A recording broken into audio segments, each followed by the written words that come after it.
everybody. Bonjour tout le monde. Herzlichen Willkommen. It is William, aka Europa's Ocean. Today we're going to learn how to program drums in Ableton. I'm going to include some of the drum samples used in this tutorial, and also the drum loops that we're going to be making, and the link for them is in the description box.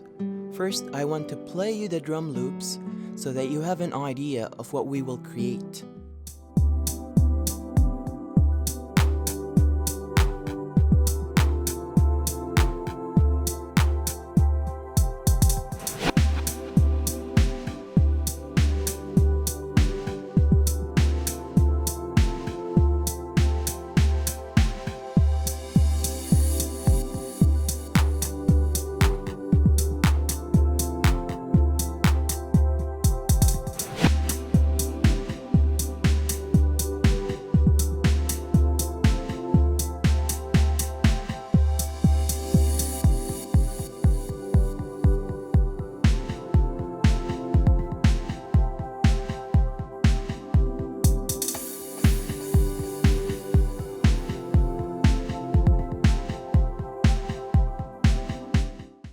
Start with example number 1.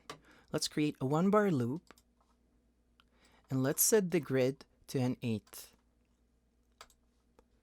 Let us add the kick on the 1.1, 1.2, and the 1.3, and the 1.4.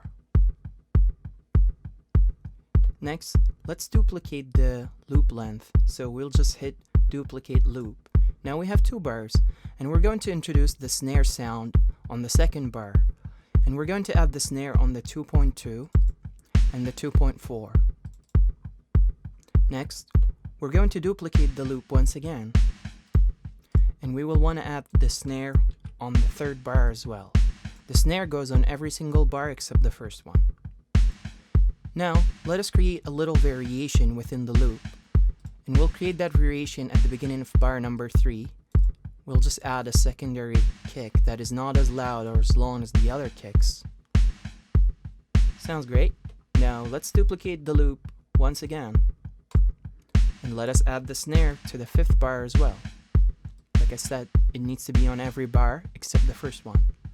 Now, at the end of bar 4, we'll create a fill, which is another variation. And we'll create this fill with hi-hats and a kick. So the first hi-hat hit is an 8th, then it becomes a 16th, then 32nd, and then 32nd triplet. Essentially, it's getting shorter gradually. And we're gonna create a crescendo effect on these hi-hats, meaning they will become louder gradually. And we'll do that by clicking Control on the keyboard and selecting the notes that you want to modify, and just like that you have a crescendo. Let's turn these down a little bit.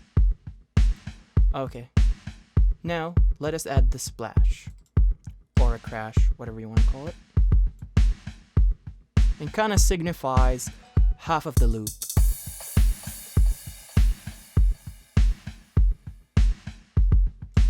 And now to the final touch.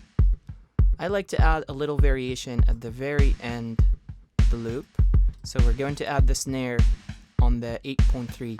And as I said before, we only add the snare usually on the 8.2 and the 8.4, for example. X.2, X.4.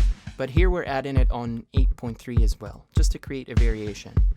And this is my own personal touch that I like to do, which is to add a reverse sound at the end of the drum loop. And you can use whatever sound you want at the end of the drum loop. The most important thing is you add something there to signify the end of the drum loop.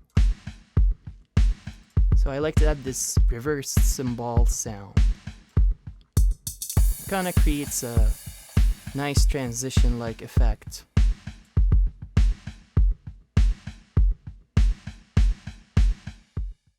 Start with example number 2 now.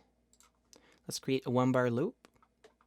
I'm gonna change the color because I don't like this color. Alright, so let's set the grid size to an 8th. and let us add the kick on the 1.1 and the 1.2 and the 1.3 and the 1.4. Next, let's add the hi-hats, and we're going to use the hi-hats in between the kicks, so that way they fill up the space in the drum loop.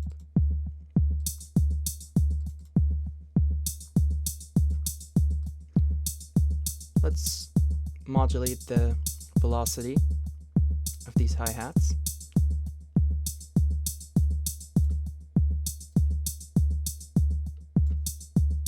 Alright, now let's duplicate this loop. So we'd have 2 bars. Now we have 2 bars. Now we're going to introduce the clap sound, and we're going to add the clap to 2.2 and the 2.4. Next, we will again duplicate the loop. Now we have 4 bars. Let us add the clap to bar number 3.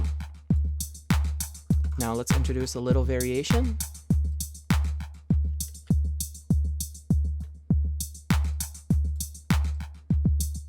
Alright, sounds great. Now let's duplicate the loop once again.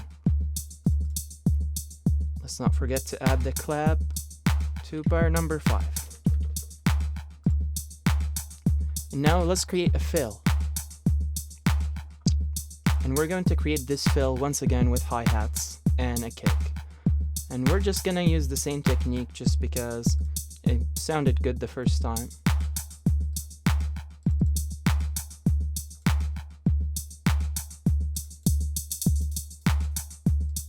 Let's create the crescendo. Alright, now I'm going to introduce a reverse snare to signal that half of the drum loop has passed. And this is the other half, and we're going to add variation to the drum loop after the 4th bar. Let's set the grid to an 1/8. Let's find a reverse snare sound. Alright, now what I'm going to do is I'm going to take all of my claps starting from bar number 5 and take them up to a snare.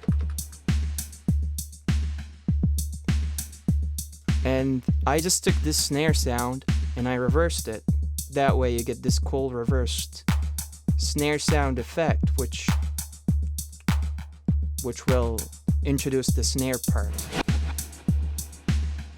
Now let us go to the end of the drum loop and let's create a little variation. We'll add the snare on 8.3 once again. And once again, as I told you, I like to do this. It's my own personal preference, which is to add a little kind of sound effect like sound at the end of the drum loop. And I'm going to use reverse. It's a reverse cymbal. There we go. Let's hear the entire drum loop.